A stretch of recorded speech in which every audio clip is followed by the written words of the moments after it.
All right, so that's meet and greet. Now, fact finding. Why is fact finding important? Because I've come in here. Look, I've done 11 hours worth of research. I know which Explorer I want. I don't need your damn help. By the way, might that be a customer's attitude? Oh, yeah. Make no mistake.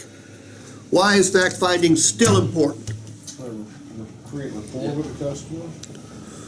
Okay, but is the customer coming into? Well, does a conversation like this take place at a kitchen table? Well, Heather, let's look for a car, but let's look for a car salesman we can build some rapport with and hopefully have some common ground with. No, that ain't what they say. Now, don't get me wrong, rapport is important. But why do you need to fact find when I think I know what the right vehicle for me is? Because they may think they know, they may be wanting, or think they know that this vehicle here is a $500 vehicle, and you can't even do the math, and might just need another vehicle. It might just need to be educated. I think that's the right word right there. Remember, customers aren't particularly good at buying cars, not because they're bad human beings, not because they're stupid, but because why? They don't do it very much. They don't do it very often. I bet you if you line up 100 people and say, all right, we got a $50,000 vehicle here, including taxes and fees, what will your payment be at 36, 48, and 60 months? How many do you think could answer the question? Zero. A zero, I think, is probably the right answer.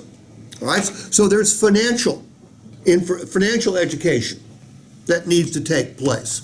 What other type of education needs to take place? Product education, okay? I come in looking for an Explorer because I've seen the Explorer on TV. I've seen this Explorer on Ford.com. I've seen the Explorer on your website. It looks really pretty. I've got 2 dogs and I carry my golf clubs, okay? I make $45,000, $50,000 a year. I've been paying $250 or $275 or $300 a month, okay? I've got a couple $1,000s to put down. Have we got an issue here? Yes. Yeah, we do. I drove a Ford Edge the other day. One of the fun things about my job is I get to rent a car just about every single week, sometimes multiple cars during the week.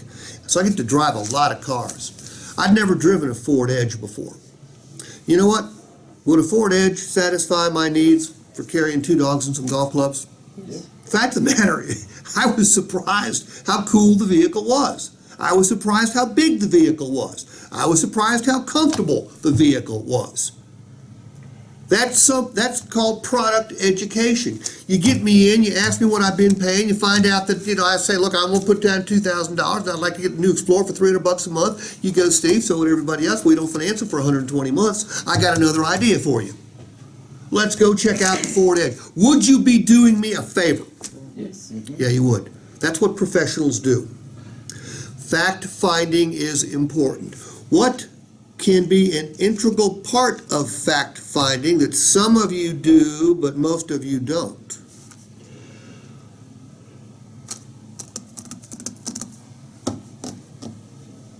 We talked about it yesterday. What if I have a trade-in? What should you do with that trade-in? A silent walk around. No, not a silent walk around. A silent walk around lost its effect in 1994. Were you born yet? In what year? 1994. Absolutely. I was 4 years old. 4, okay. When you were 4 years old, the silent walk around lost its power. It's an active trade walk, okay? What can you learn at the customer's car? About what the customer's involved in. You can learn a ton about the customer, okay? You can find tons of rapport building information. Bumper stickers, any other type of stickers, what they have in their back seat, what they have in their trunk, you could learn a ton about. I was taught, and this didn't dawn on me, I went to an interviewing school, this is probably in the 90s, and one of the things the instructor said was, if you have the chance, walk the candidate out to their vehicle, you can learn a ton about the candidate at their vehicle. That went right over my head. I remember the words, but I don't think I ever did it. You can learn if the person's a pig. You can learn if the person's a neat freak. You can see how they take care of their vehicle. You can get a better idea of how they use their vehicle. A salesman did a walk around on my trade. This would have been 2012. I'll never forget this. It's a guy I trained, of course. He said, where are the headsets to your rear entertainment system? I said, I don't know. He said, are they at home? I said, I don't think so. I don't think I've ever seen them. He looked at me, he goes, what do you mean you've never seen them? And I said, well, I've never seen them. He said, did you ever use the rear entertainment system? I said, no. So he goes back, opens up the rear deck lid, and goes into the spare tire area, and guess what's there? In the factory wrappers, the headsets. He looks at me and goes, that's a $2,200 ad. He goes, you never used it. He goes, why would you do that? I said, it came with the car. He goes, they don't come with the car. He goes, well, I said, well, I bought the dealer's demo. He goes, well, you definitely don't need rear entertainment. He sits in the front seat and he asks me about navigation. I said, well, I've been in Atlanta for about 40 years. I said, I don't really need navigation. He said, have you ever used it? I said, I'm sure I've used it once a quarter. He goes, that's like a $2,000 ad.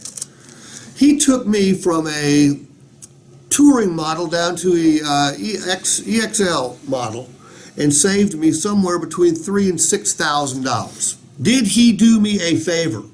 Yeah. Find out what the customers are using on their vehicles, or I mean, it's a great way to find out something that they might like. Can you do your finance office a big favor out there? How?